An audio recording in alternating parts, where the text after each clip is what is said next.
want to forget. All right, can everybody hear me okay? Okay. We have a few things to do today. I did more or less, I don't know, do I want to use the P word? Did I promise you that we'd have a relatively short class today? What we're essentially doing here is finishing up with last module's discussion. I wanted to take another go at the hegemony in the 60s article, and I'll explain why before we do that. But in addition to that, I want to assign the presenters for module 4. So I want to do that today. And then if we have some time, I may want to talk to you a little bit about writing, but we shall see. So while people are still showing up, what I would like to do, hold on, still in, okay. We have essentially six things to look at for this module. I don't know that we've got enough people who still need to present that we're actually going to have 6 different groups, but we'll see how that works out. So let's go through those quickly and get that sign-up process done first. Then we'll talk again about hegemony in the 60s, and I'll explain why that's such an important article for that module.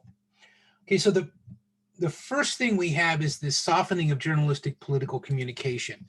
And this one has to do with kind of the degree to which, really beginning almost in the 21st century, but right at the end of the 20th century, you know, we were losing hard journalism.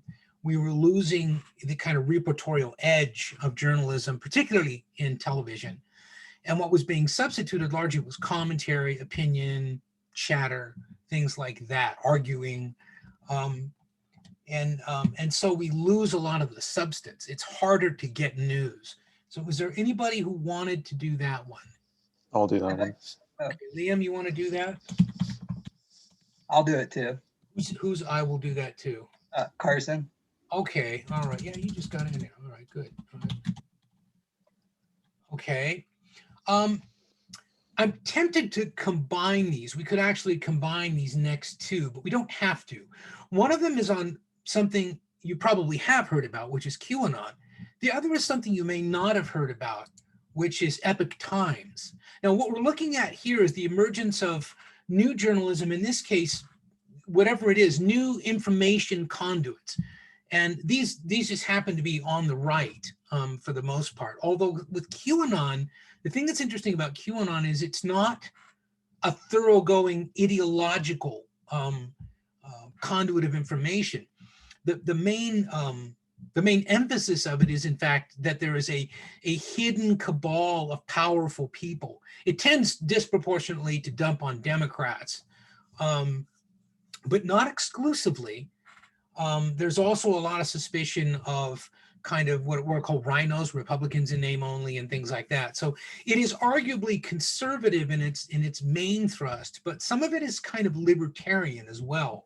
You'll see a little bit of that in Epoch Times as well. The reason why I would like you to take a look at these, I want everybody to look at them obviously, but I'd like us to discuss them in class, is it puts the lie to a couple of things. One is that the media are dominated by left-wingers. There are almost no authentic left-wingers anywhere in mainstream media, and there never have been, okay? You've got to go all the way back to the muckraking era of Lincoln Steffens and people like that to find people, for example, who are socialists, you know, or sympathize with communism or something like that. That's just never been the case in mainstream media, okay? But what we have had is a surprising number of people who write with a tremendous amount of energy and a tremendous amount of bite and often style, who are very conservative in their views. Either they are economic conservatives, people like William F. Buckley Jr., who was not really a social conservative necessarily, to some extent perhaps, but I mean, he was a believing Catholic and he was a religious traditionalist, but also he was libertarian in terms of most of his social views. But in terms of his economic views and his foreign policy, he was extremely conservative. Okay, very virulently anti-communist. He was, Buckley was the founding editor of the National Review, which is probably the single most prominent kind of neoconservative publication, and to this day is still widely read. Okay, so anybody interested in doing either or both of Epoch Times and QAnon? Renee, which one or both do you want to do? I'll take on the QAnon one if that's all right. That's fine. Yeah. Okay. So hold on just a second. All right, you're going to do QAnon. Does somebody want to do Epoch Times? You're going to find it interesting. It's a relatively brief article. It's journalistic-y. It's not filled with a lot of social science jargon or anything. The other thing is, remember that you do need 2 presentations in order to walk out of this class alive. You know, so if you haven't yet done your second presentation, have something in mind. If you don't want to do Epoch Times, I may discuss it. You know, when Renee does QAnon, I may also discuss Epoch Times. It sounds like no. Well, no. Monica, are you saying you want to do that? You Yeah. do? Okay. I could do that one too. I would rather make sure that we have at least one person on every reading before we okay. do that. So let's go all the way through them. And Okay. if there's anybody left who still needs a second presentation, then we can assign you a reading. So let's keep going for now, but that's a possibility. All right. Facebook and misleading political ads. It's a very dry title, but Facebook is very much in the news right now. Some of you may be aware that there's been an interesting standoff between the Australian government and Facebook with respect to the actual, what some people refer to as the censorship of news. Australian government turns around and says, look, you can use our news, but you have to pay us for it. You know, so, you know, you got to, I mean, they're in there trying. It's Australia, you know, they bar fight, they know what they're doing. But there is this idea that for a lot of you at various times, some outlet like Facebook is really where you get what you think of as news. And it's a good idea that you become aware of the fact that when you use a social media platform, people who are simply trying to persuade you as opposed to inform you, right, have a lot easier time of it because there's little or no oversight. And until relatively recently, there was no oversight of Facebook. You know, anything could be put up there. So is there anybody who has any interest in doing the Facebook political ads? I'll sign on for the Facebook one. All right. Okay, that's great. All right. Social media as public journalism. This is related to that. And it's the idea that, again, a lot of you get your information through various social media. There is, particularly in communications theory, there are people who advocate that, saying this is a democratization of journalism. The fact of the matter is, we could argue overwhelmingly, I think, no, it's not, because journalism requires specialized training and skill, and it requires extraordinary discipline to keep your personal views to yourself. Okay, I'll give you a really good example of that. One of your colleagues, undergraduate who's in my political science 498 class, is doing a content analysis of coverage of Black Lives Matter and coverage of the Occupy Wall Street movement. It's a really interesting model of how she's doing that. One of the things that she is learning from doing this is the distinction between mainstream journalism and opinion and commentary and things like that. So she's restricted her coverage to the New York Times, okay? And the reason for that is the New York Times on the front page is as objective as it gets. So is the Wall Street Journal. Now, those papers have very different editorial policies, but on the front page, you won't be able to tell them apart very often. You really won't. In terms of social media, you can almost always tell what someone's bias is. And so you're always getting a little bit of a bill of goods. Okay, so does anybody want to do that? Social media as public journalism. I'll do it. I'll do that one.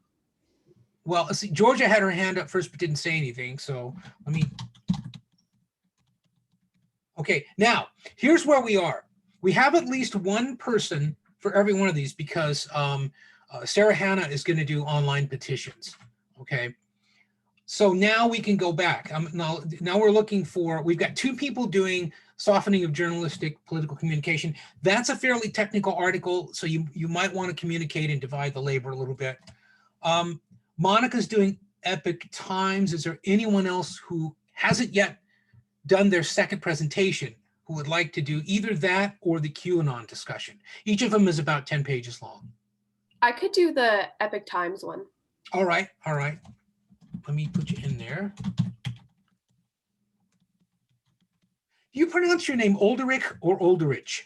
It's Ulderich, but I think that's just like the American way of pronouncing it. Yeah, it is. It's just that I never know because some people really stick to the Germanic pronunciation, and I often will not pronounce names because I don't want to embarrass myself and I don't want to embarrass the person by mispronouncing their name. I again and again have people referring to me as Bill Hughes, and I say no, I'm actually quite little. You know, I'm a little tiny guy. You can't tell on Zoom, but I'm only 4.5 feet tall. All right, now you know what else is out there. There's the QAnon article. We could use another presenter for that. We've still got the Facebook one. We've got one person doing that.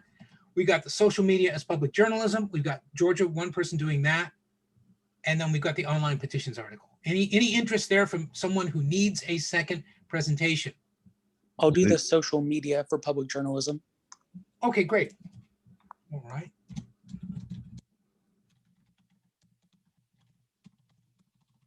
Okay, any other takers? I'll do the QAnon one. Oh, great. Okay.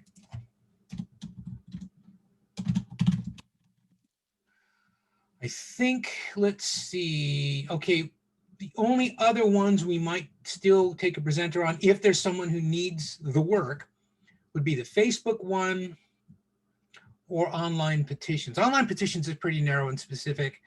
I already talked to Sarah. She can't be in class today, but she had already expressed an interest in that. But now, can I assume that everyone who is here either is signed up for something right now or has done already 2 presentations? Okay, all right, good. Now, I'm going to say this one more time, okay? There are still some of you who have a presentation, either a presentation or a writing assignment that you have not made up. I mention this every week, and every week I hear nothing. I've sent emails out and to most of you. Some of you have said you were going to meet with me and then never did.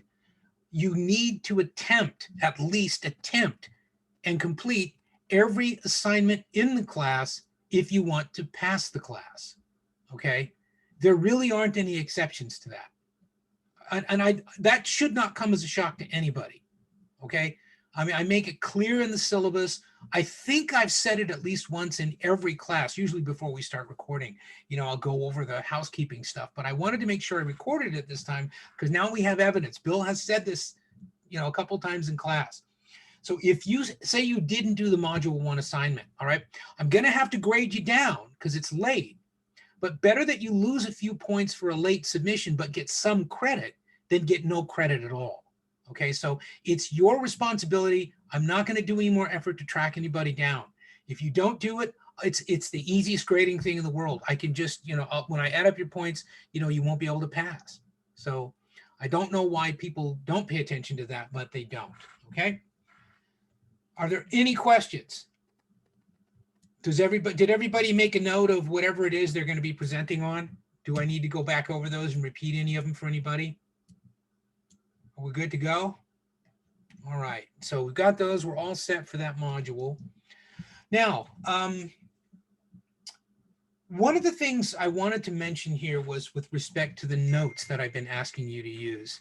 I had said before that I use the information from that journaling thing that you do where you put notes in to summarize the articles. I analyzed some of those data over the weekend because I knew I was going to have an assessment meeting, which I had this morning, where we meet with Kristen Nagy-Katz, who coordinates assessment on campus. And this is assessment of the individual major programs, right? In this case, political science. And I wanted to be able to explain to her what I was doing, right? They're looking actually for data for me to look at on an overall decline in writing skill among entrants to colleges nationwide. There's no question that it's happened. We're just trying to learn more about it. Here's one of the things that I've noticed that it was like a testable hypothesis that turns out to have been valid. Among those of you who took extensive notes on the articles, I think without exception, every one of you was much stronger, noticeably stronger as a writer. There is a connection between being able to read for comprehension and being able to write comprehensively, and you can't learn to do one without doing the other, okay? The other thing I noticed was among those of you who blew the notes off, you were among the least effective writers, okay? So, and I obviously, I'm not going to name anybody or anything else. I don't, it's not about shaming people or anything, but you need to be aware that if you go through and somehow manage to squeeze out, a 2.5 grade point average in political science, if that was our major, or whatever your major is, right? Whatever they're looking for, but you don't learn how to read for comprehension and write. And when I say read for comprehension, I don't mean a 500 word blip of something, but I mean a 15, 20, 30 page article or a book, right? If you can't do that, you are going to get caught when you try to go into the professional world, because there is a vast separation out there in the job market between people who can acquire information, distill it down into a connected narrative, and the vast majority of young Americans who cannot. And you will be competing never mind graduate school or anything else. If you're just doing this for the money, it won't be there for you because you cannot fake that. Okay. And it is a generational issue. I'm even noticing now that some of my younger colleagues among the faculty are less effective on the page than older faculty, because we actually had to learn how to write in order to get out alive, particularly graduate school. But it's really interesting. I've noticed that even among undergraduate students who are older, what we refer to as non-traditional students, the students who don't just like go to high school and then go to college, but maybe, military service, employment like I did. I worked almost 10 years before I went to college, right? That those people uniformly, whatever else their knowledge base may be, almost without exception, are more effective writers. So there's something that's happened as a consequence probably of your education at the secondary level that no longer prepares you to write or read effectively in long form at the university level. And it's also not apparently being caught in university seminar, okay, or anything like that. So I do use those data. They're valuable for us. And I think I'm beginning to be onto something, but I am looking at those, okay? But what I've begun to do now is I've begun to analyze the notes and then look at your writing grades. But I had to get a sample of them already graded. I didn't want to bias my sample by looking at your notes, then grading your paper and thinking, well, those notes are really great. Well, yeah, that's an A. Now, first I graded all your stuff. Now I've gone back to look at how individuals did in their notes. There is a very compelling anecdotal correlation between how effectively you took notes and how effectively you wrote. Do you recommend younger students improve their comprehension of longer pieces of analytical something? How do you? Okay, read. You can't, it's like, the example I keep coming up with is when I was a kid, I could draw very well for a little kid who hadn't been taught. I had a natural ability to do it. And up to a point, it kept getting better. Then I discovered guitar and intoxicants, and I stopped drawing. Okay, I can't draw anymore. The only way to get better at it is to continue to do it. You've got to make mistakes. You got to beat your head against the wall sometimes. But if you don't read for recreation, you have an extraordinary disadvantage in terms of just being an educated person. And almost none of you read for recreation. Okay, I mean, even reading fiction is better than nothing. But because you don't, it's harder for you. You have to work even harder to develop these skills. One of the things I've always recommended to people, and I really picked up on this when I was once so desperate for work when I was still in graduate school that I took a job teaching creative writing. And what I found was that what really unlocked students from writer's block was keeping a journal. You know why? Because it compelled them to go to the page every single day, at least once a day. I also set a daily benchmark for students that they had, whatever they wrote, they had to write 2 pages a day, typed. And when people are compelled to do that, sooner or later, they acquire the habit of sitting down, focusing, getting rid of the distractions, and, externalizing. If you don't do that, you won't get any better, okay? One way to do it that used to be easy, people used to read newspapers. The thing about a newspaper is you can look at it and carry it around with you and you can read the same story more than once. Sometimes it's the second or third go around where you really pick up something important. Okay. I don't think most of you do that. I don't think that's any longer a habit. What most of you are, according to available research, is browsers and skimmers.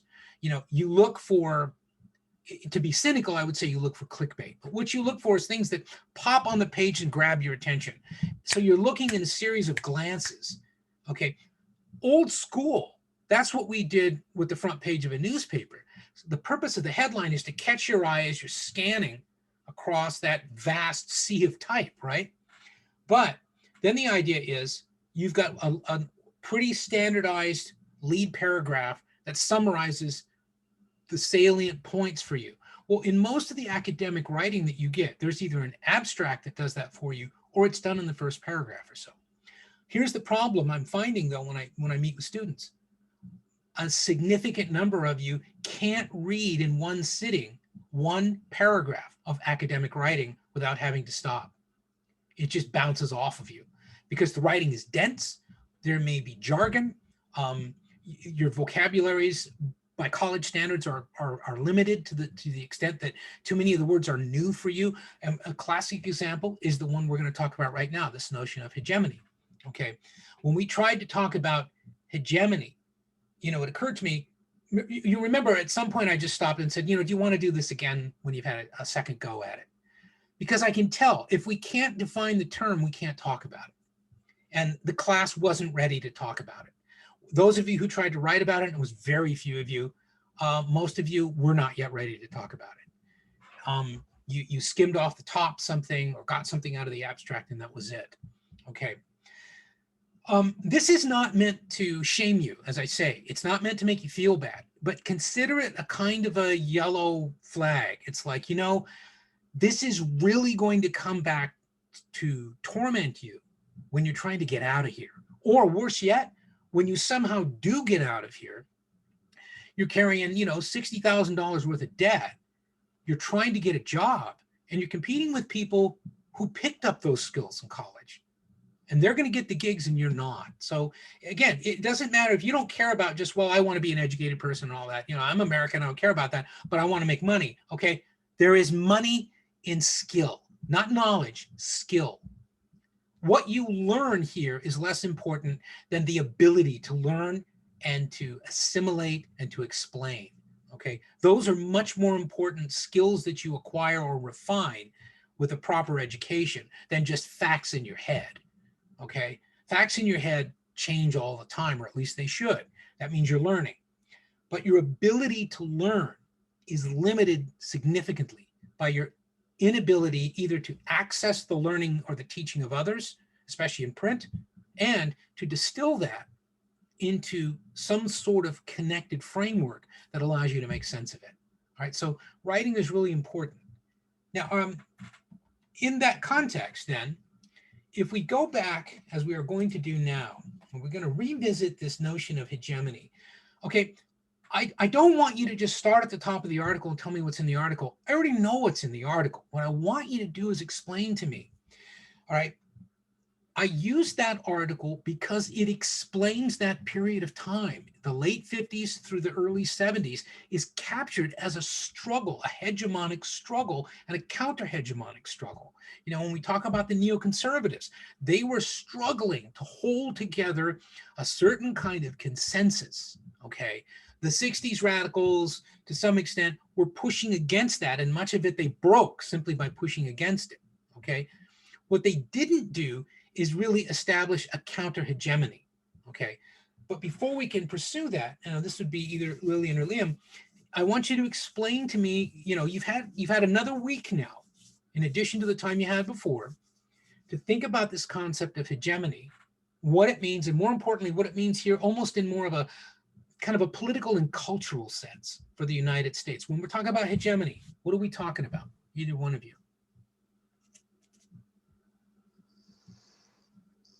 I guess I'll start. So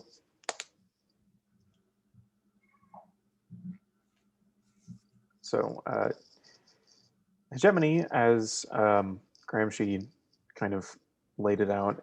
Do you want me to start there?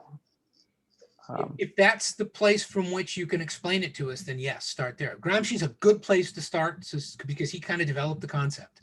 Yeah, alrighty. And Lillian, feel free to jump in at any point if I'm skipping over anything.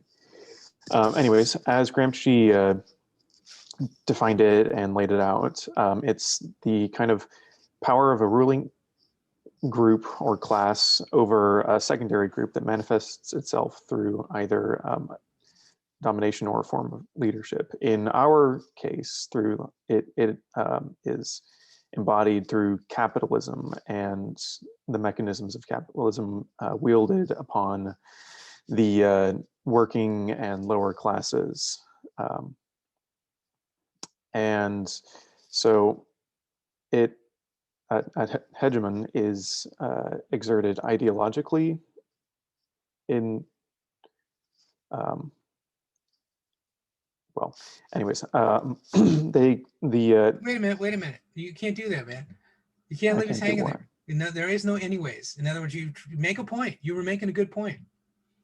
Well, yeah, I know. I was going to continue on with that Okay. point. I just had a tangent that I had to shut off. Okay. I don't think it was a tangent, though. I think No, we'll I see. literally hadn't said the thing that I said anyways about. Anyway, I hedge a lot. Sorry. The hegemon and hegemonic system, it creates this culture, and the culture encompasses the beliefs, decisions, values, and moral compass and identities of that ruling,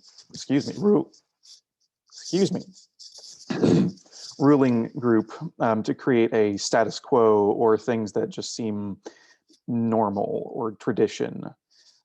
And this is perpetuated throughout that ruling group through the choices and acts made, and it's made seemingly for the interest of that dominated, in this case, working class social group. What else? Lillian, do you have anything? Yeah. I was just gonna add to the first part, the existence of a kind of hegemonic relationship is typically made possible, not necessarily through like coercion or violence from a hegemon, but like the party in power will create the cultural norms that enact a society-wide acceptance of the class system itself. And the hegemonic culture that's reinforced it can be considered like a geographical social stratum, where consumers who purchase goods specifically detrimental to like workers, the environment, or countries in general are kind of subscribed to and like contributors of the culture itself. The role of the hegemon can be embodied by multiple different identities or entities, but the hegemon perpetuates its own culture, and we're kind of seen as passive in it by just following along it. And in Gramsci's theory, the only way for the ruled over social group to kind of overtake it is to rebel against the hegemon and create that sort of counterculture that the article discussed. And this created a culture that would challenge the ruling class and allow for previously accepted norms and values to be called into questioning. So we kind of have to create that culture that challenges our own passivity. Yeah, this is the notion of a counterculture. It's a counter-hegemonic culture is one way to think about it. That's a good point. So the reason why I assigned the article in the place that I did was I wanted you, when you thought about the 60s, not just to think about, sex and drugs and rock and roll and irresponsible hippies and all that. Because most of you really, when you talk about hippies, when I hear people your age, it sounds like you're already 50. You sound like my parents when you talk about that generation, because no one has really taught you, well, here's what they were trying to do. Yeah, I mean, they were trying simultaneously to stop the depredations of capitalism as they saw them, to stop structural racism as they understood it, to stop structural sexism as they understood it, and to stop, the Cold War. Okay. It wasn't just Vietnam, it was the Cold War. Okay. So they took on a pretty big agenda, as young people will when there's a critical mass of them. Okay, what they were doing, and what this article tries to explain, is they were a counter-hegemonic force. And the way they did that, and Lillian kind of outlined this pretty well, is you have to go after those institutions that contain the hegemonic narrative. Lillian, I wish I could remember exactly how you said it. I was making notes on something else when you said it, but you mentioned something there about the way that you go about a counter hegemonic narrative where it's embodied in these institutions and structures. I think you said identities mistakenly, and then I think you said entities. And what you, Yeah. in political terms, what you could have said is institutions. That is, there are hegemonic imperatives built into public education from the 50s and 60s and 70s that begin to break down in the 70s, all the way up to and including public universities.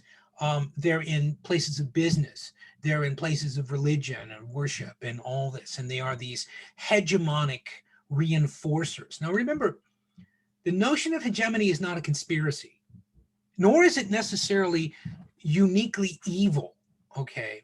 I'll get you in 1 second, Brad. I just want to finish my point. The idea is, though, that people often are pushing or carrying with them part of the hegemonic narrative because they believe it to be correct. Okay. And they believe that to lose the integrity of that truth, of what Foucault would call that regime of truth, right, would risk seeing the dissolution of everything that they believe in. And in fact, that has happened for a lot of people in America. I'm sorry, Brad, I made you wait there. Oh, that's okay. So I apologize for not having read this before last week. But I got into, and it sent me down the rabbit hole. And I also read Repressive Tolerance by Marcuse over the weekend. That's a dense one. It's very dense. I have learned some things. Anyway, so in the hegemony article, actually, you see Marcuse argued in 1967 that the tribal focus of the hippies actually tended to spawn new forms of repression and selfishness, which mirrored the dominant culture. And if you get deep into his logic in Repressive Tolerance, hegemony is almost like a self-fulfilling prophecy. The way that Marcuse kind of puts it forth is that unless you're really radically outside of cultural norms, any movement ends up kind of in its own way turning itself into the old authority. Where do I have it? They begin by pointing predictions of the prevailing order and point out where they claim to create freedom but are creating oppression, and then in kind of the course of following that train of thought, that new movement can do the same thing in its end, not in its aim, but in its No, end. that's right. That's right. You know, it's interesting because running parallel to that, I've been doing a lot of work over the last, I would say, I'm looking at my books, over the last 3 months on violence. And part of the notion of violence is revolutionary violence, transformative violence, a necessary evil of violence. But what a lot of the prominent thinkers writing about violence are saying is the same thing that Brett is deriving from Marcuse, quite accurately, by the way, which is it's the simple way of thinking of it is that freedom does not come from the barrel of a gun. Ultimately, the barrel of a gun, the use of coercion, the use of violence is an instrument of continued repression. It's just different people doing the oppressing, right? And this is most obvious with socialist revolutions as they took shape in Eastern Europe. They became really kind of neo-fascist in the sense that they completely annihilated the concept of the individual at the same time that they annihilated the hegemonic institutions to preserve the well-being of the individual, things like religion, right? By having under the early Soviets, for example, taking large Orthodox churches and converting them into public meeting spaces and public swimming pools and stuff like that. The idea being there's a new sheriff in town and that sheriff says there is no God, okay? It's more than just, oh, communism is atheistic. That's not really the point. The point is, it's a new hegemonic regime. And I think, Brett, that's what you're saying, that you identified in the work of Marcuse. Yes, and the church, Gramsci has, Gramsci put forth the idea that politics is downstream of culture. So that makes sense with the socialist movement in Russia taking over the churches. That's what he proposes that that's a good starting place for any neo-Marxist or future socialist movement, is to start in developed institutions and degrade that institution and replace it with the new ideology in his Marxism. Well, this is interesting because Brett's analysis. Am I cutting you off? No. Okay, I thought you were done, but I thought, God, I maybe had something else. But if you think about it, the deeper context of this article is what some people look at as the failure of the 60s. Okay, like I used to irritate my longtime friends. One of whom this morning I got it actually allowed her to get completely pissed off at me, because I repeated again this refrain, knowing what we were going to be talking about today, that the 60s was more notable for its failures than for its successes, when you look at how grand and broad the agenda was. And I didn't mean anything personal by it, but she took that being of my generation and having been an activist and everything else as me denigrating whatever sacrifices she had made and all these kinds of things, in terms of this revolutionary struggle. And I said, well, it was an attempt at a revolution, but it failed, in the same way that you could describe what happened on January 6th as an insurrection, but not as a revolution. That was not an attempt to eliminate the government. And that's not what an insurrection is. An insurrection is an attempt to alter or abolish by force a specific function of a duly constituted government. And in that sense, yeah, that's an insurrection. But it's not really accurate to say of that, that's a revolution. It doesn't mean that there isn't a revolutionary imperative behind it, though, that there isn't an attempt from the point of view of the people of conscience who might have been involved in that, who were trying to say, no, we're trying to destroy what we perceive as the new hegemony. The new hegemony is tolerance, but it's enforced, vicious tolerance. It's intolerant tolerance. Social justice warriors are the new tyrants. And they're telling us, and they're telling our children in public schools, here's how you have to think, and here's what's right, and here's what's wrong, and you have to embrace and agree with these things. And the thing about it is, they're not completely wrong. This is the dynamic tension of hegemony is, it doesn't catch fire if there's not some truth to it. This gets back to Marcuse's point, though, and the point of others like him, that look, just coming along with an idea and claiming it to be better and trying by coercive force to compel people to comply with it, you're going to yield another hegemonic regime. Because you're altering the terms of power, the terms of order. Okay, that's what a revolution is. It's an overturning of the existing terms of order. Okay, so you can argue that that's what some people were attempting to do in the 60s, but to do that as a thoroughgoing revolution and to annihilate those hegemonic institutions was much more than that generation was capable, or any generation in America was capable of doing. All right, because there were too many of these countervailing, at least tacitly hegemonically supportive institutions. And the one they point out that was most powerful, that most people don't think about, was not the government. This is what a lot of you seemed really to misunderstand in Module 3. You kept talking about the government as though the government was forcing these magazines to print this propaganda to prepare kids for war, or the government was telling Edward R. Murrow or somebody, you have to report in this way. The fact is, that's not what was happening. Okay, this is really important, though, and this is why I wanted to go over this discussion again.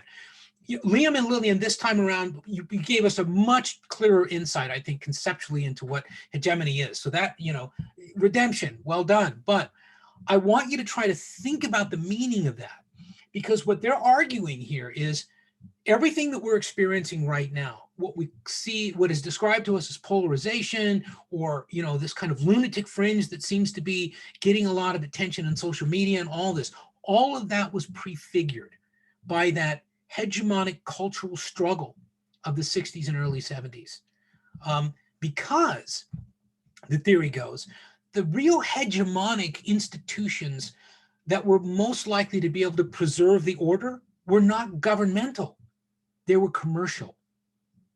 That what we saw was the rise of high mass consumption as a new stage of economic growth, high mass consumption capitalism, what later people would call turbo capitalism, frantic financial capital investment, hostile takeovers, mergers, massive layoffs, anything to squeeze out maximum profit, but for a declining number of people to realize. Most of us, when there's when the stock, pops, that doesn't help most of us at all. It really doesn't. I don't care if, like me, your retirement is an IRA. You don't control that at all, and you're not going to benefit from it. Most of you will find if you have a pension fund, you get involved someplace, and you have a pension fund, over the course of, let's say, the 30 years, conservatively, that money's in that pension fund, the aggregate yield is going to be surprisingly small because you can't control where to invest, how much to invest, or anything else. Okay. So the idea is then the hegemonic ascension now is consumer capitalism, the idea of hyper-consumerism. And instead of, the argument is, okay, instead of us creating these new communities of solidarity, okay, we actually created what one conservative commentator who's mentioned in the article said we were going to create. Daniel Boorstin is a conservative American historian who actually wrote some really insightful things, okay? One of the things he talked about in The Decline of Radicalism, which he wrote, I believe, in about 1963 or 4, it was really early on, was that the new America was not going to be defined by communities of localism. It was going to be defined by communities of commodities and patterns of consumption. I'm part of this community of people who drive Fords instead of Chevys or Lincolns or whatever, okay? And I'm part of that community that wears Levi's instead of khaki slacks or whatever it is. That is, you would declare your material solidarity with a kind of imagined community on the basis of your patterns of consumption. Okay, that really should have been teased out in this particular article, but it's a fascinating thing to read when you consider, first of all, that Daniel Boorstin was hardly a progressive visionary. He was a kind of almost reactionary historian who was petrified of what he saw as the loss of this hegemonic stability, right? But he nailed it. I mean, we now, what we call now identity politics, has very little to do with authentic identity in many cases. It has a lot to do with what kinds of appearance you can pull off of a shelf and present to people externally. But the problem is, in nothing like a substantive world of 3 dimensions, is that an identity? Okay, it's an appearance, but appearance and identity are not the same thing. They're really not, okay? When tattoos really started to get big, I guess that was about 20 years ago, right? Prior to that, with my generation, the people I knew who had tattoos fell into 2 categories. There were people who had been in the Navy, and there are people who had been in the joint.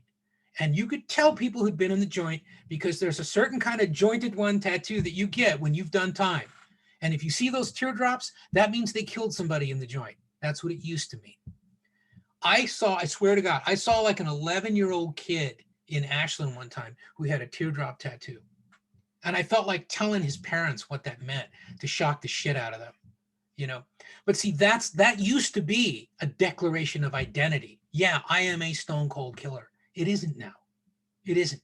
Anybody can have a tattoo. It's the same thing with piercings, or for a while it was earrings, or whatever it was, any kind of, like body modification or things like that. People were saying, well, I'm showing the world my identity. Are you really?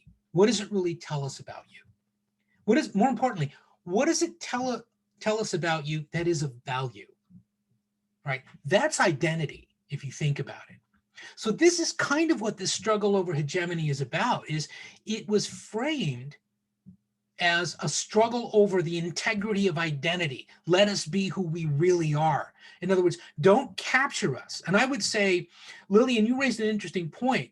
when you said that people were framing hegemony as an environment within which most people were passive. I would go even further and argue that certainly the more radical critique is they're not passive, they're captives. And I'm not saying you were wrong. I'm saying there's a more radical version of that.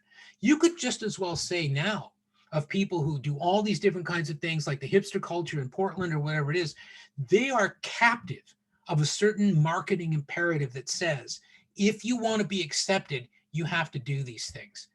That's not identity. If you have to do something as opposed to externalizing it because you just realize it's who you are, those are two very different things. Does that make sense? Again, I'm making a point as strongly as I can. I'm not trying to convince you. I'm trying to argue from the point of view of the article. Does that make sense? And also, really more importantly, what do you think about that? Do you think that there's more to contemporary identity politics than that? Or, you know, how many of you would say, well, yeah, so what? It's superficial. We're young. We can do whatever we want. After reading Repressive Tolerance,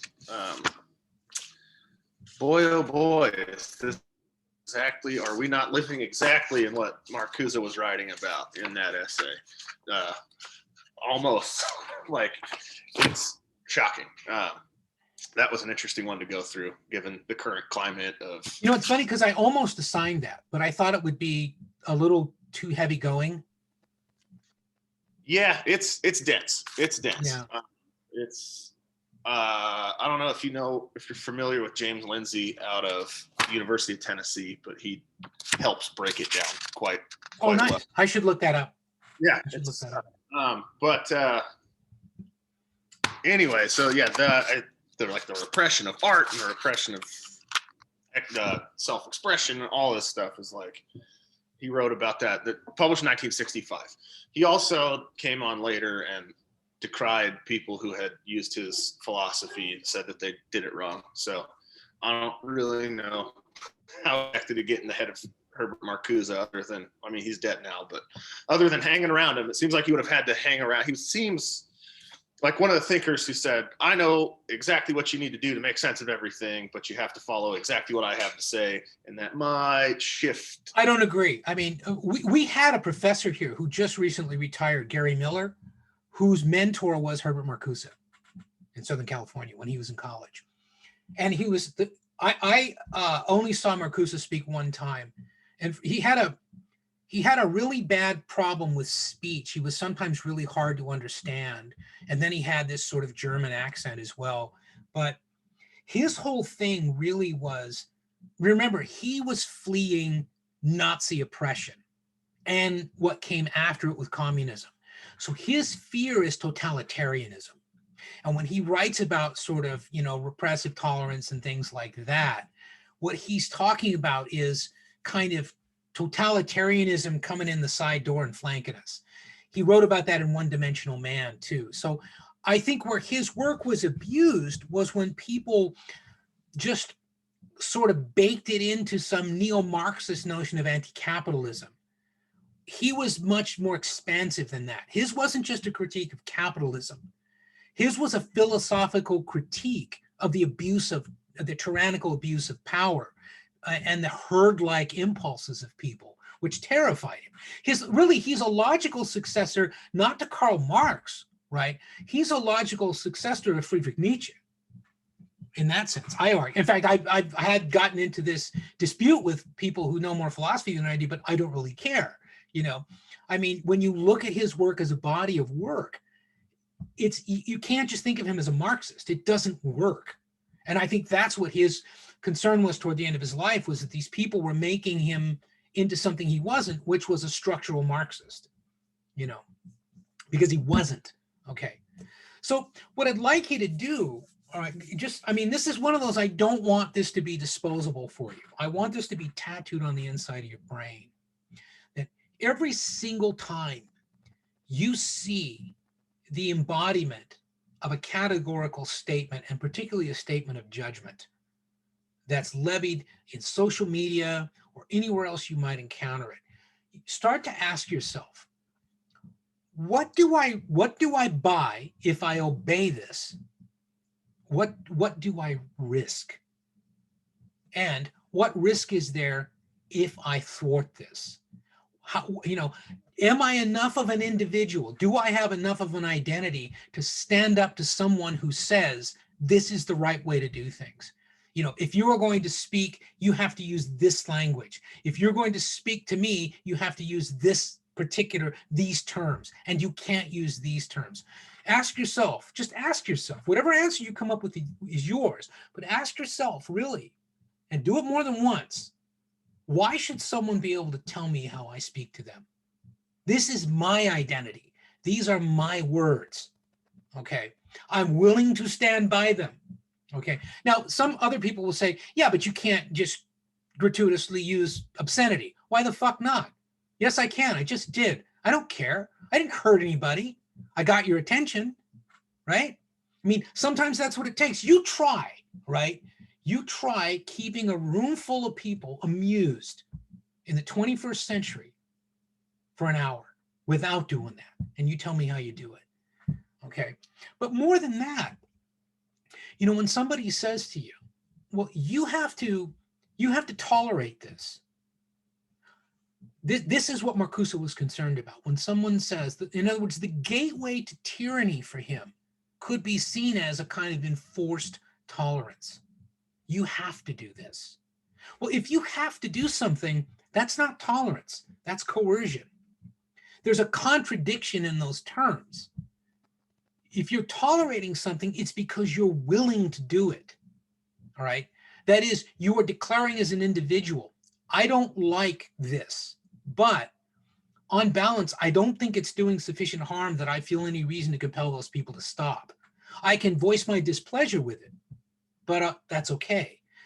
But I think one of the things that Brett might be thinking about in terms of sort of 21st century Marcuse is these days, sometimes if you just oppose something or speak against it in front of the wrong people, you can run into a hell of a lot of trouble.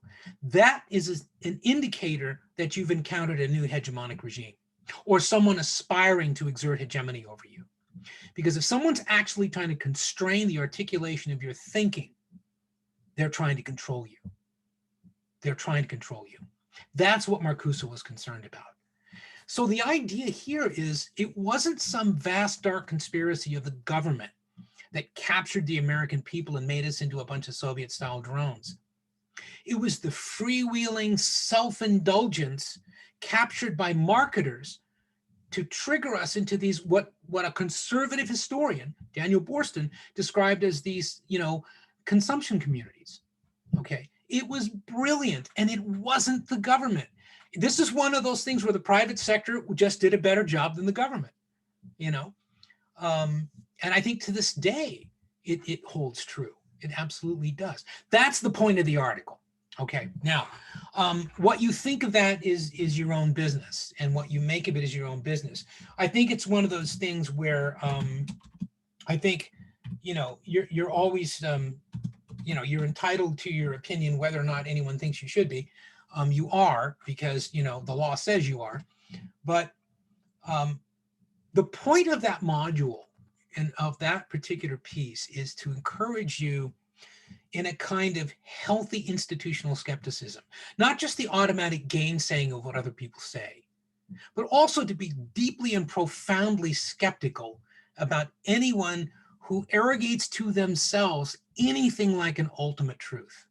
Okay. And then, worse yet, then seeks to impose it upon you. Okay. And that's what's going on right now, whether you like it or not. That is the world you live in. All right. As we begin the third decade of the 21st century, there is a concerted effort by more than one side, to the extent that we are polarized authentically, as opposed to just because of silly political parties. It is because there is a fundamental terms of order power struggle going on between cultural reactionaries and social justice warriors. Okay. If you follow either one of those positions to its ultimate extreme, it's absolutism. It is. There's no question of it. I'm going to throw that out there for dispute. But, anytime someone introduces a philosophy of purity, that's absolutism. And you got to ask yourself, what is it about human beings that's pure? then why would any philosophy of purity apply to human beings? That sounds dangerous. You know, I'm going to be skeptical of that. Now, I'm not going to reject it out of hand. I might listen, but I'm not going to be very easily swayed, because when people feel that they can tell me what to do, and they got people with big shoulders standing next to them who are there to rough me up if I don't, my first impulse is, you know, to take a pop at them. It's because I've already seen that. I saw it in the 60s, I saw it in the 70s, and I saw it in the 80s. I've seen enough of it.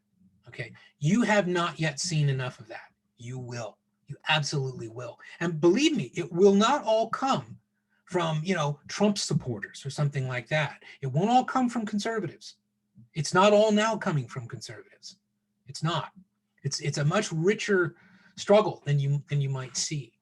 But that's the point of that, is that that period of time of the Cold War became this absolutely intense struggle over the terms of order.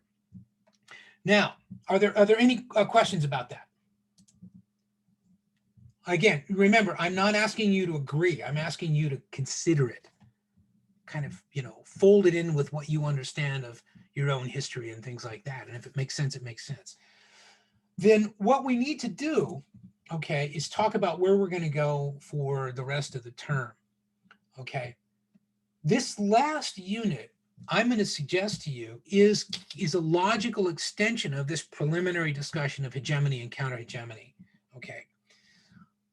Much of the 21st century has been described as a process of democratization.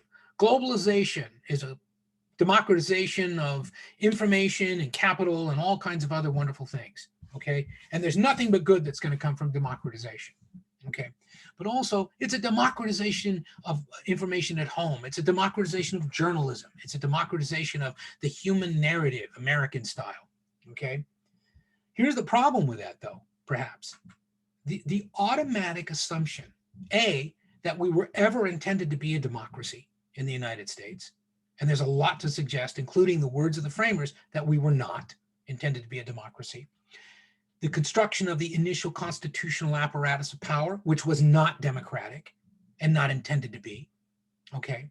The vestiges of that well into the 21st century, you know, including the requirement of 2 senators for every state, even little tiny states where fewer than 1 million people might really be able to vote. Okay. As opposed to states that might have 30 million people who can vote. You know, that's not democratic. It's not. It's not supposed to be. Okay. What it's about is the terms of order. And it's about who's going to pull the levers, who's going to decide what gets done and how. Okay. Who's going to decide that? And so one of the ways that we enter into that discussion, however tentatively and imperfectly, is through our observation of these events as they are recorded and explained to us by other people. Now, traditionally, through the first 3 modules, it's been some form of journalism. Increasingly, though, it's not. It's social commentary, it's social media exchanges, it's retweeting, it's this whole thing of just passing on stuff you've picked up with no real ability to know what was the original source of this, how valid should I consider this to be, how authentic is it, how factual is it? You know, it used to be that we could fact check pretty well. It's actually kind of hard to do that, all right? And so we are more actively involved in the chatter right now because of the old line stuff like Twitter and Facebook and some of the newer stuff as well. But the problem is we are no more informed than we were before. You know, I know this from, I give a pre-test every year to a sample of non-political science majors coming in with their first year. And I ask them basic questions that a major in political science could answer, which means an informed citizen could answer, right? And it's a 10-point questionnaire. The average score is 2.6 out of 10. By comparison, the average score for a political science major right now is about 7.7 out of 10. Okay. So there's a learning process that at least goes on within the major. Okay. But remember, we're not teaching people. I'm not trying to convince you to be a political scientist. I'm trying to introduce you to the idea of wanting to be a participating citizen and to be part of what's called the attentive public. Okay. And so to be the attentive public, you have to have sources of insight, of access, of information. So this last module is taking a look at some of those, and it's evaluating them in terms of their integrity, in terms of their possible advantages, in terms of maybe what some of the costs or disadvantages are. Okay, so when you're thinking about this material, okay, don't lose that concept of hegemony and the cultural narrative and things like that. But think about this as every one of these pieces you read, ask yourself, as someone who aspires to be an actual adult, as opposed to, you know, a child with body hair.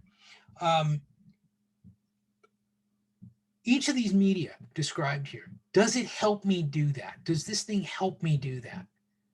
Or does it create problems for me? Or does it maybe do both? And if I compare it to things we've talked about prior to this, does it feel like I'm better off now? Might be another way to think about it. But just ask yourself, I mean, start thinking about how you consume information and ask yourself, am I really getting useful information here? Or am I just looking at stuff because it's fun? Politics is not fun. Politics is work. Now, it's work for people like me, but we enjoy the work, okay? If my brother had to do this job, and my brother's a brilliant guy, this would be misery for him. He would hate it, all right? And yet he goes out at the age of whatever, 66, and works on his truck for his landscaping business, sometimes 6-8 hours a day, and loves it, right? Because he believes that that work is satisfying for him. But for most Americans, politics is not satisfying. It's frustrating, okay? And it's hard work to weigh and measure as an adult, rather than just accept the way a child does. Well, my daddy's friend said this, so it must be true. That's what a lot of Americans do with information. Your daddy's friend happens to be Fox News or MSNBC or whatever, and you're just like you were when you were 5. It's except that you have, you know, a little more sophisticated speech. But it's the same impulse to just say you associate a source with either someone you trust or someone you don't trust. And then you often, when I say you, I mean the general you out there, America, not you as individuals. The tendency then is, well, you know, yeah, I agree with this, so it must be true. I mean, I'm usually suspicious of things that I readily agree with. You know, I feel like I'm being pandered to or something.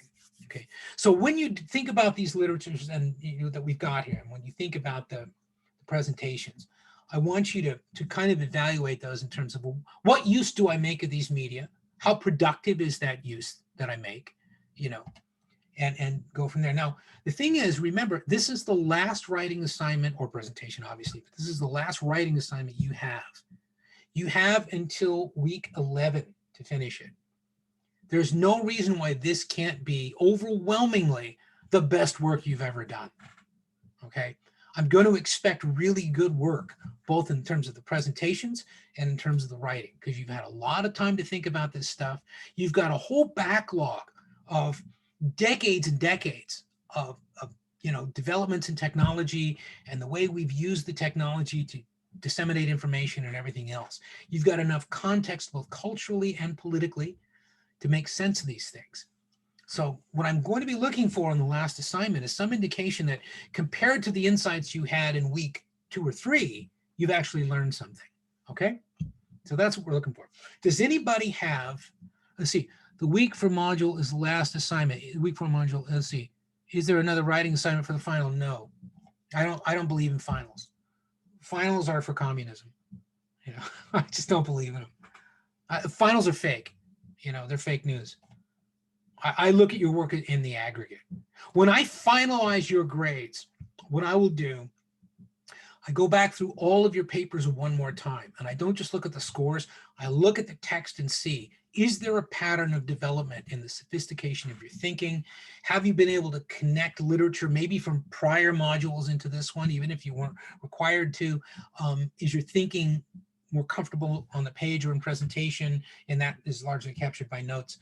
But, you know, I do more than just add up scores. And sometimes I see that even though the scores don't indicate it. But it's why it takes me a little longer to grade. But this is the last assignment that you have, module 4. There's no other, you know, there's no final or anything. All right, any other questions? All right, then the first couple of you should be ready maybe to present by next week. We'll probably do like 2, 2, and 2, something like that. Yeah, Jared. Yeah, sorry, I just had a quick question. So I went and checked my grades in this class, and do you post the note grades or do you combine them with the presentation? Note grades. Or not note grades, then the module notes. Like before. I did on the first one to let you know. What I do now is from here on in, I've got a separate column on my own grade sheet. So they can't reduce your grade any, but if your notes were particularly good, I may add a few points when I finalize your grades. Okay, perfect. That's because I know we don't submit it. And so I did do it, but I didn't see it graded. And so I was just making sure, but I get what you're saying. That makes sense. Thank you. Yeah. Yeah. It just, I thought if I put something else up there, it might be weird. The other thing is once I shut that off, you wouldn't see a grade for it anymore anyway. And I shut it off because that's the deadline. But I keep track of those in my grade sheet here on the computer. And then when I finalize the grades, it's already clear that there are some people who did extensive notes. They're going to do considerably better, even than just their own scores added up would show. They're going to do fine. Because it's an attempt at, it shows effort and application. But sometimes I see insights in your notes that might not be reflected. Maybe you did a presentation on something, but you had really interesting insights in something else. Well, then that's going to improve your grade. Yeah. All right. Anything else? So, all right, then I would say that if we could be ready to do softening of journalistic political communication and Epoch Times by next week. Okay. Now, I think, probably we might do 3. Because what we've got is we've got weeks 9 and 10. And we've got 6 of these to do. So if we can do 3 and 3, that's better. I don't want you to have to go to class in week 11. That's finals week. Okay. So maybe, I would say maybe the first 3 of you be ready to go. Journalistic communication, Epoch Times, and QAnon. And we'll do those next week. All right. Anything else?